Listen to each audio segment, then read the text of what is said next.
aquí les muestro un río atmosférico en acción.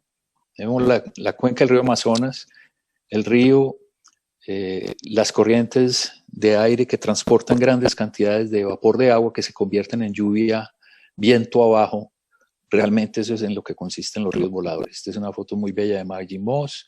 Esta es otra muy bonita también que empieza a ilustrarnos el concepto de los ríos voladores sobre Sudamérica. Un concepto o una definición formal, digamos, de las que hay que aprenderse de memoria en el colegio, que es terrible, pues, como método de enseñanza, es que los ríos aéreos son corrientes atmosféricas que transportan vapor de agua en la atmósfera. Son de tamaño continental, o sea, son muy grandes en su alcance espacial. El vapor de agua, les recuerdo, el vapor de agua no se ve. Es decir, el aire que respiramos está muy cargado de vapor de agua, pero no lo vemos. Ahora, ¿de dónde se origina? Pues en la evaporación del agua del océano y del suelo, pero también de la evapotranspiración del bosque y de la vegetación. Y ese vapor de agua, al ascender en la atmósfera, es transportado por las corrientes de viento que circulan en la atmósfera terrestre. Entonces, esos son los ríos aéreos. Es agua que realmente no vemos, pero sí vemos sus consecuencias en forma de lluvia, que es la que necesitamos para vivir y para alimentarnos y para producir alimentos y demás. Ahora, en Sudamérica, los ríos aéreos son de escala continental, como ven en esta ilustración muy aproximada, son particularmente intensos entrando por el Océano Atlántico hacia la cuenca amazónica, llegando hasta la cordillera de los Andes y siguiendo por el costado oriental de los Andes alcanzan a llegar hasta el Río de la Plata, incluyendo a Sao Paulo y Buenos Aires. Como vemos, entonces son fenómenos y mecanismos de la circulación atmosférica que transportan aguas a grandísimas distancias dentro del continente suramericano. Ahora, no solamente son del continente suramericano, en todos los continentes tenemos ríos aéreos que transportan grandes cantidades de agua hacia el interior de los continentes. Les voy a mostrar los ríos aéreos en acción. Esta es una animación del 28 de agosto, es decir, de hace menos de un mes, y vamos a ver los ríos aéreos en acción. Como vemos, entonces, estas flechas que están mostradas aquí con distintos colores es la velocidad del viento. Los colores denotan distintos valores de la velocidad del viento, pero no a nivel superficial, sino más o menos a 700 metros del nivel del suelo. Es decir, esto es en lo que en meteorología en ciencias atmosféricas se llaman 925 milibares o hectopascales, porque en las ciencias atmosféricas la coordenada vertical por excelencia no son los metros ni los kilómetros, sino la presión atmosférica. Todos sabemos que a nivel del mar la presión es más o menos 1000 milibares o 1000 hectopascales, y en la medida en que vamos ascendiendo en la atmósfera, entonces la presión atmosférica es menor. En Medellín la presión atmosférica es más o menos 850 milibares o hectopascales, y estos vientos son a 925 hectopascales, es decir, es un poco más bajo que Medellín, más o menos a unos 700 metros por encima del nivel del mar. Este es un detalle de la circulación de esos ríos aéreos. Como vemos, penetran desde el Océano Atlántico tropical norte, por las Guyanas, por Venezuela. Hay un chorro de bajo nivel que se llama el chorro de la Orinoquía o el chorro de los Andes orientales. Esos vientos llegan hasta la cordillera de los Andes colombianos. Al llegar a los Andes se deflectan hacia el sureste y salen por los Andes, como dijimos, hasta el Río de la Plata en forma de lo que se llama el chorro de Sudamérica.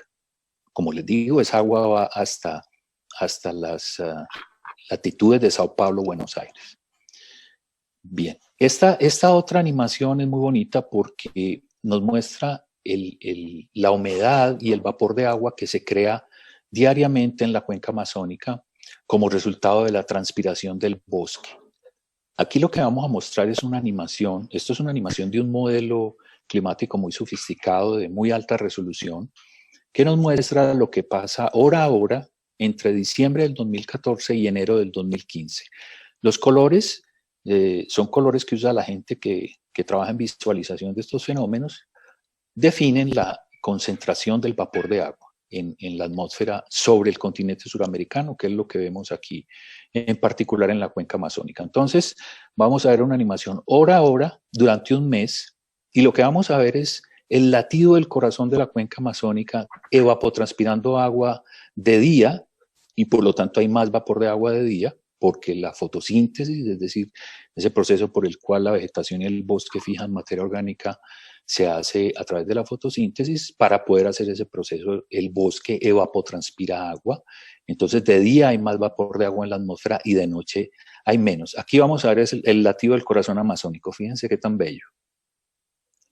Entonces, ese es durante los días, las horas y los días del mes de diciembre del 2004 hasta enero del 2005. Fíjese entonces que ese vapor de agua también es impulsado hacia afuera de la cuenca amazónica hasta transportar vapor de agua a las altitudes de Sao Paulo y de Buenos Aires. Yo se los voy a volver a poner porque a mí personalmente me parece muy bello, y ese es el proceso realmente que mantiene la humedad, en particular del continente sudamericano, en acción. Entonces ahí se ve el latido del día y la noche, y además qué pasa durante un mes, en particular porque esta es la temporada más lluviosa en la cuenca amazónica, es decir, en el verano del hemisferio sur. Bien. Ahora, estas gráficas muestran, no se ve mucho en detalle, pero aquí lo que se quiere mostrar es realmente cuáles son las rutas preferenciales de esos ríos aéreos. Entre noviembre y marzo, que es el diagrama de la izquierda arriba, los ríos aéreos fundamentalmente, como les dije ahora, entran por el Atlántico, llegan hasta los Andes colombianos y de ahí se deflectan hacia el sureste de Sudamérica. Pero entre abril y octubre hay un río aéreo que conecta el Océano Atlántico, pasa por toda la cuenca amazónica, sobrepasa los Andes y llega hasta el Océano Pacífico colombiano y más allá. Entonces, hay una conexión real entre el Océano Atlántico y el Océano Pacífico que traspasa la cordillera de los Andes y que ayuda a explicar por qué en el occidente colombiano tenemos uno de los sitios más lluviosos de la Tierra, en el departamento del Chocó. Ahora, ¿por qué la Amazonia es importante? Pues la Amazonia es uno de los elementos claves del balance del sistema climático del planeta Tierra. Ahí en esta transparencia se ilustran todos esos sitios y todos esos procesos que son fundamentales para mantener en equilibrio el balance del sistema climático terrestre. Entonces, la Amazonia es uno de estos jugadores de gran importancia para mantener la estabilidad climática de todo el planeta Tierra. Ahora, ¿qué pasa? Todos sabemos que la cuenca amazónica está siendo deforestada de manera muy, muy ardua y de manera muy potente. Y la deforestación tropical es un problema real en todo el mundo porque más del 50% del bosque tropical ha sido deforestado. La deforestación ocasiona una alteración del ciclo hidrológico, exacerbando los eventos hidrometeorológicos más extremos y más intensos, como las crecidas de los ríos y como las sequías.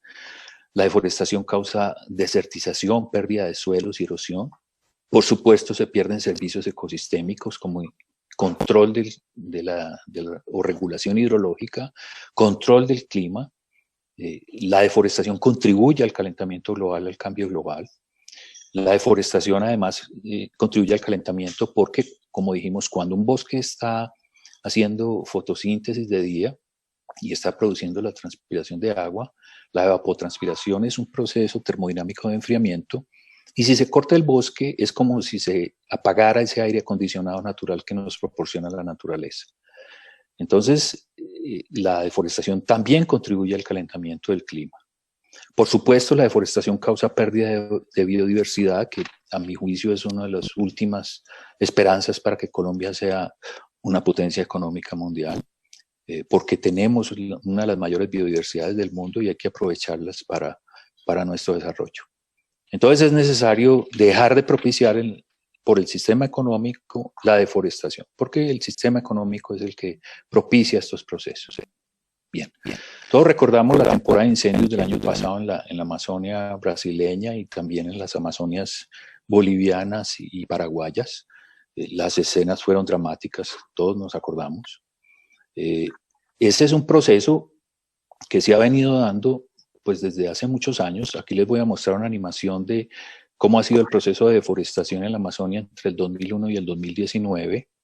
Los punticos rojos son puntos que se han ido deforestando con el tiempo. Entonces vemos que entre a medida que pasa el tiempo, el continente ha sido sometido a un proceso de deforestación muy fuerte. Ahora, no solo la Amazonia brasileña, en especial en esta región sureste de la Amazonia que se llama el Arco de Fuego, sino también ya las Amazonias de los otros países andino-amazónicos, digamos como Colombia, Ecuador, Perú y Bolivia, están siendo sometidas a procesos de deforestación muy intensos.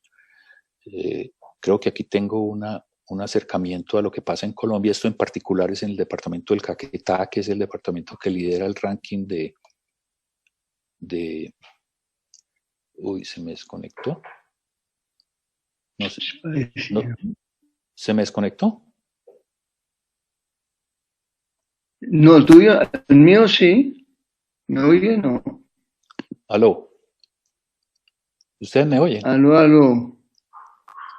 Y yo te oigo. Discúlpenme, por algo se cayó. Estoy compartiendo.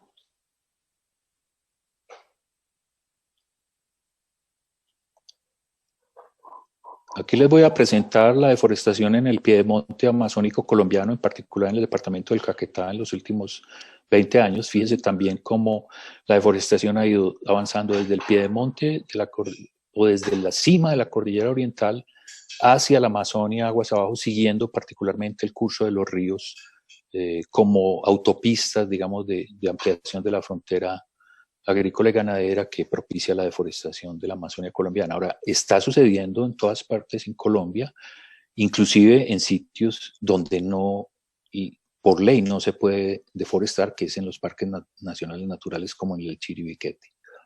Bien, y la minería es otra fuente de deforestación. A mí me dicen que esto o es ilegal, ¿cierto? Y yo digo, a esa escala, ¿cómo será ilegal? Pues ese es un tema que hay que discutir porque pues esto tiene consecuencias pues, de todo tipo. Ahora, ¿cuáles son los impactos de la deforestación amazónica? Son muy grandes, no solamente por lo que ya dijimos, sino porque en este caso, recuerden que la Amazonia y los Andes conforman un sistema acoplado de interacciones mutuas. ¿A qué me refiero? El agua llega a la cuenca amazónica, digamos a la baja Amazonia donde está el bosque, desde el Océano Atlántico, y el bosque se llueve, digámoslo así, o la lluvia que cae sobre el bosque vuelve y se evapotranspira, como dijimos ahora, y esa misma evapotranspiración sirve de alimento para la lluvia que vuelve a mojar el bosque. Eso se llama lluvia reciclada, es decir, es una lluvia que se origina en la evaporación del mismo bosque y el bosque la recicla para volverse a mojar más adelante. Esa humedad o ese vapor de agua también es transportado por los vientos desde la Amazonia Baja hasta los Andes. Aquí, por el efecto orográfico de la cordillera, esos vientos ascienden, se enfrían y se condensa el vapor de agua para formar la lluvia del piedemonte andino y por eso pues el piedemonte de la cordillera oriental es tan lluvioso. Ahora, esa lluvia se convierte en la cordillera de los Andes, en ríos, en quebradas, que transportan caudales de agua líquido, pero también transportan sedimentos, transportan nutrientes y además transportan contaminantes hacia la Baja Amazonia. Entonces, los Andes importan vapor de agua por los vientos desde la Amazonia, pero le exportan agua líquida al bosque amazónico más abajo y los nutrientes que necesita para poder mantener una de las biodiversidades mayores del mundo. Entonces, este es un sistema acoplado en donde la deforestación y los cambios en los usos del suelo de ambos subsistemas, digámoslo así, afectará el comportamiento de todo el sistema. Y como vemos, es este vapor de agua que es transportado desde la Baja Amazonia hasta los Andes, es el que nutre de agua, por ejemplo, a ciudades como Bogotá, Quito, La Paz, inclusive Lima, y muchas ciudades sobre los Andes dependen del suministro de agua, inclusive los glaciares andinos, el suministro de agua que cae y la nieve que cae sobre los glaciares andinos es agua que nace en la Amazonia. Entonces, la deforestación amazónica puede ayudar a colapsar más rápidamente lo que está sucediendo, la presencia de glaciares tropicales andinos que se están derritiendo por el cambio climático y que con la deforestación amazónica pueden desaparecer mucho más rápidamente. Ahora, dijimos que la deforestación o teniendo, digamos, claro el concepto que les expliqué un poquito más atrás de la precipitación reciclada, es decir, aquella lluvia que cae en una cuenca hidrográfica que es originada en la evapotranspiración del bosque mismo. Entonces, si se corta el bosque, este proceso se va cercenado de manera muy dramática y por lo tanto se disminuiría la lluvia de la cuenca, como se está observando, en particular en las zonas más deforestadas de la cuenca amazónica, incluyendo la Amazonia colombiana. De manera que la deforestación también tiene este efecto de cercenar la precipitación reciclada del bosque amazónico. Y por supuesto, se cercenaría también y colapsaría ese flujo de humedad que dijimos que entra desde el océano Atlántico, llueve sobre el bosque amazónico, se vuelve a evaporar, es empujado el vapor de agua por los vientos para volverse a llover más viento abajo, digámoslo así, o más aguas abajo de esta circulación de los ríos aéreos. Entonces se da este fenómeno de una cascada de humedad, de vapor de agua entre el suelo, la vegetación y la atmósfera. En el suelo y en la vegetación es agua líquida, pero en la atmósfera es agua en su estado gaseoso. Y es una cascada maravillosa que también empezaría a colapsar en la medida que se vaya deforestando el bosque amazónico. Entonces, la deforestación del bosque amazónico podría colapsar el funcionamiento y la circulación de los ríos aéreos que transportan agua a distancias muy grandes en el continente suramericano. Esta es otra transparencia que les quiero explicar con algún detalle. Miren, esto es, en ambos mapas se muestra en dos estaciones del año, a la izquierda de junio a septiembre y a la derecha de diciembre a marzo, y de la proporción de cada píxel, ¿cierto?, de la lluvia reciclada en cada píxel. Es decir, este valor, digamos, amarillo aquí, quiere decir que en este píxel, el valor amarillo lo vemos aquí en esta escala de colores como 0.5, es decir, 50% de la lluvia que cae en este píxel, ¿cierto?, se formó en ese mismo píxel. Ahora, como dijimos, en la cuenca amazónica más o menos el 50% de la lluvia es de origen reciclado. El otro 50% es transportado por los ríos aéreos, ¿cierto? Pero fíjense lo interesante en la cordillera de los Andes. En los Andes vemos que, dependiendo de la época del año, ¿cierto?, la precipitación reciclada puede ser entre el 70 y el 90% del agua que cae en la cordillera de los Andes, se origina dentro de la misma cordillera de los Andes. Entonces, como vemos, también la deforestación andina tiene que ver mucho con la lluvia andina y por lo tanto puede tener consecuencias muy catastróficas. Bueno, estas otras imágenes, no voy a entrar mucho en el detalle, pero también refuerzan el concepto de que, por ejemplo, en este caso de la figura de la derecha, la lluvia en un sitio que se llama Yurimaguas en la región andina peruana, ¿cierto? Esto es lo que se llama la cuenca de precipitación del sitio Yurimaguas. ¿Qué quiere decir eso? Es la lluvia que cae Yurimaguas donde nació. Entonces, si ustedes ven, aquí vemos la línea del 0.8, es decir, del 80%, es decir, se necesita todo este territorio que contribuya a las lluvias que cayeron en Yurimaguas. Y lo mismo en la transparencia de la izquierda. Igual sería si hacemos un sitio sobre la Amazonia colombiana, sobre los Andes colombianos. Entonces esto muestra qué tan importantes son el vapor de agua que es transportado por los vientos para explicar las lluvias que caen en la cordillera de los Andes. Bien, esta es otra transparencia que me parece muy ilustrativa de la importancia que tiene el bosque para producir su propia lluvia. Este es un trabajo que hicieron Juan Fernando Salazar y sus colegas en la Universidad de Antioquia y publicaron en una revista muy importante, donde nos muestran lo siguiente. En el cuadro de arriba a la derecha tenemos un transecto, es decir, un trayecto que sigue alguno de los ríos aéreos que circula por el continente. Entonces vamos a mirar qué pasa. En la medida en que el río aéreo vaya, entre del océano Atlántico, cruce por encima de la cuenca amazónica, esta es la cuenca del Amazonas, ¿qué va a pasar con la lluvia en la medida en que el río aéreo va recorriendo este camino? ¿Y qué pasa después de que sale de la cuenca amazónica y entra en el sur del continente suramericano? Y lo vamos a ver aquí a la izquierda. De tal manera que el océano empieza, digamos, aquí cero, es distancia con respecto al océano. Y lo que vemos aquí es ¿Cómo es la cantidad de lluvia? Aquí vemos en el eje de la izquierda la lluvia, la precipitación en milímetros por mes. ¿Cómo se comporta la lluvia en la medida en que vamos viajando por el trayecto de ese río aéreo? Entonces, empezamos en el océano y vemos que inmediatamente que entra a la cuenca amazónica, la lluvia empieza a aumentar exponencialmente. Pero una vez que salimos del bosque amazónico, la lluvia empieza a decrecer exponencialmente sobre esa región por fuera del bosque. Y abajo también vemos otro de esos ríos aéreos que circula desde el nordeste brasileño, que es una región muy seca, y después se adentra en la cuenca amazónica. Entonces vemos que cuando el río aéreo parte del océano y entra en la región seca del nordeste brasilero, entonces la lluvia empieza a decrecer exponencialmente.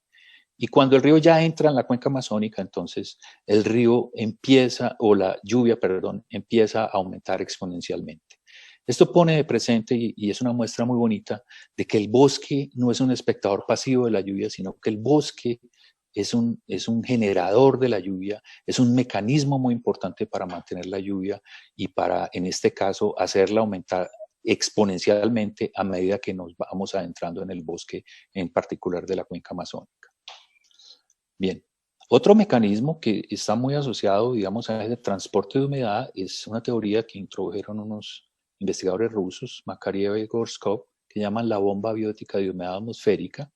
Esta teoría postula que los bosques, digamos, sobre el continente y el océano establecen una circulación de los vientos de la siguiente manera. Cuando el bosque evapotranspira agua, entonces esa agua asciende a la atmósfera y se condensa, y al condensarse, la teoría postula que la condensación disminuye la presión atmosférica en la superficie. Eso quiere decir que se crea una diferencia de presiones mayor en el océano y menor sobre tierra, de tal manera que esa diferencia de presiones ocasiona una succión de la circulación de los vientos desde el bosque o desde el continente o desde el océano hacia los continentes. Por eso lo llaman un mecanismo de bombeo que ejerce el bosque para atraer la humedad hacia esas regiones. Es una teoría que está en discusión, pero digamos, el debate científico sigue abierto. Y digamos, en términos del principio precautelar, digamos que este es un mecanismo que debe ser considerado en términos del impacto que tienen los bosques sobre la generación de la lluvia que moja los continentes. Bien, ahora no solamente el suministro de agua y la lluvia, sino que, como vimos en los incendios del 2019, esos incendios producen una cantidad de carbón negro, de humo, de hollín, que es transportado por los mismos ríos aéreos. O sea, los ríos aéreos no solamente transportan vapor de agua, sino también estos gases que se dan como resultado de la combustión del bosque.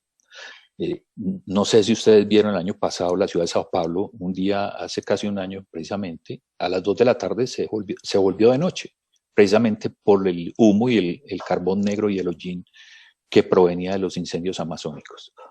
Aquí en la transparencia de la derecha les voy a mostrar la animación de lo que fue el monóxido de carbono que produjeron esos incendios y cómo se transportaron en 2 semanas, en agosto del año pasado, a través de todo el continente suramericano. Entonces, fíjense cómo se transporta ese monóxido de carbono, ¿cierto? A través de todo el continente. La mayor concentración de monóxido de carbono, por supuesto, más roja. Entonces, como ven, también llega hasta el Río de la Plata y hasta ciudades como Sao Paulo y Buenos Aires. Entonces, la Amazonia también tiene importancia en estos temas. Inclusive ese hollín de los incendios amazónicos del año pasado se demostró que mucho de ese hollín cayó sobre los glaciares tropicales y al volverse los glaciares más negros por ese hollín, eso permite que los glaciares absorban más radiación solar y por lo tanto aumentaron sus tasas de deshielo y de derretimiento. Entonces los incendios amazónicos también pueden causar el deshielo de los glaciares andinos que están retrocediendo todos como resultado del cambio climático. Bien. Ahora, podríamos hablar mucho rato de cómo detener la deforestación. Lo primero que yo quiero decir es que hay que abandonar la mala ciencia económica que premia la deforestación, porque beneficia y da réditos de corto plazo, pero desconoce el valor de los servicios ambientales y ecosistémicos de los bosques y de los sistemas de soporte a la vida, y por lo tanto es necesaria una aplicación en serio de una economía ambiental que considere cosas como el Producto Ecosistémico Bruto, más allá del Producto Interno Bruto. Este mes hay una reunión en las Naciones Unidas para reevaluar el sistema de cuentas nacionales en los países, para incluir otros indicadores además del PIB para denotar el bienestar y la calidad de vida de los habitantes.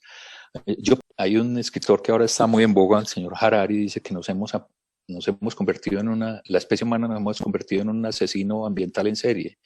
Entonces yo creo que tenemos que replantear nuestra relación con la naturaleza. Esa es otra de las